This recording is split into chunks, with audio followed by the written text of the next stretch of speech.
കൂട്ടുകാരെ, കാട്ടുത്തികൾ കൂടിന്റെ ഇന്നത്തെ എപ്പിസോഡ് ആരംഭിക്കുകയാണ്.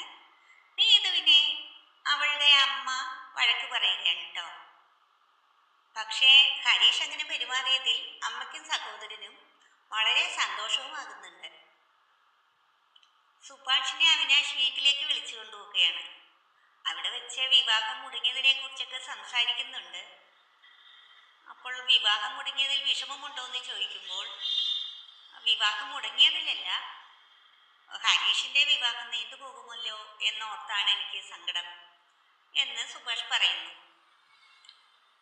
അപ്പോൾ അവിനാശ് ചോദിക്കുകയാണ് കേട്ടോ, ഇത് പറയാൻ പാടുണ്ടോ എന്ന് എനിക്കറിയില്ല, എൻ്റെ സഹോദരിയെ ആലോചിച്ചാലോ? സുഭാഷ് പറയുന്നു, ഇത്ര പെട്ടെന്നോ? പെട്ടെന്നല്ല സുഭാഷ് ഏട്ടാ, ഞാൻ മുമ്പും സൂചിപ്പിച്ചിട്ടുണ്ട്. അപ്പൊ സുഭാഷ് ഏട്ടൻ അത് കാര്യമായി എടുത്തില്ല. അത് കേട്ട് സുഭാഷിന് കുറച്ചൊക്കെ ഇഷ്ടം തോന്നുന്നുണ്ട്. അവിനാശിന്റെ സഹോദരി സന്തോഷം കൊണ്ട് അകത്തേക്ക് പോവുകയാണ്. സഹോദരിയുടെ നോട്ടം കണ്ടപ്പോൾ സുഭാഷിനും ഒരു താല്പര്യം തോന്നുന്നു. സുഭാഷിന്റെ വീട്ടിലുള്ളവർ അവനെ കാണാതെ ഉത്കണ്ഠയിലിരിക്കുകയാണ്. എന്താണ് എത്ര സമയമായിട്ടും വരാത്തത് എന്ന ആലോചനയിലാണ്. അപ്പോഴാണ് സുഭാഷ് വരുന്നത്. അവന്റെ പെരുമാറ്റമൊക്കെ കാണുമ്പോൾ അവർ സംശയത്തോടെ നോക്കുകയാണ്. സുഭാഷ് ഏട്ടൻ ഓക്കെ ആണോ? പ്രശ്നമൊന്നുമില്ലല്ലോ? എന്ത് പ്രശ്നം? ഒരു കുഴപ്പവുമില്ല. നിങ്ങളെന്താ ഭക്ഷണം കഴിക്കാതെ ഇരിക്കുന്നത്? വാ, നമുക്ക് ഭക്ഷണം കഴിക്കാം. ഭക്ഷണ സമയത്തും അവർ സംശയത്തോടെ തന്നെയാണ് സുഭാഷിനെ നോക്കുന്നത്. സുഭാഷ് പറയുന്നു, നമുക്ക് ഒരെണ്ണം മുടങ്ങി കഴിഞ്ഞാൽ ഇതിലും നല്ലത് വേറെ വരാനുണ്ടായിരിക്കും.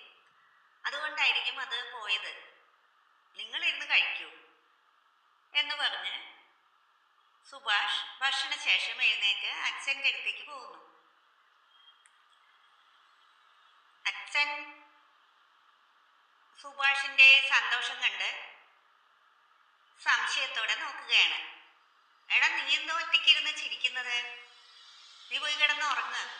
വേണമെങ്കിൽ ഇത്തിരി മദ്യവും കഴിച്ചു, അപ്പൊ പെട്ടെന്ന് ഉറക്കം വരും. എനിക്ക് ഉറക്കം വരുന്നുണ്ട് അച്ഛാ, ഞാൻ ചെന്ന് കിടന്ന ഉടനെ ഉറങ്ങിപ്പോകും എന്ന് പറയുന്നു.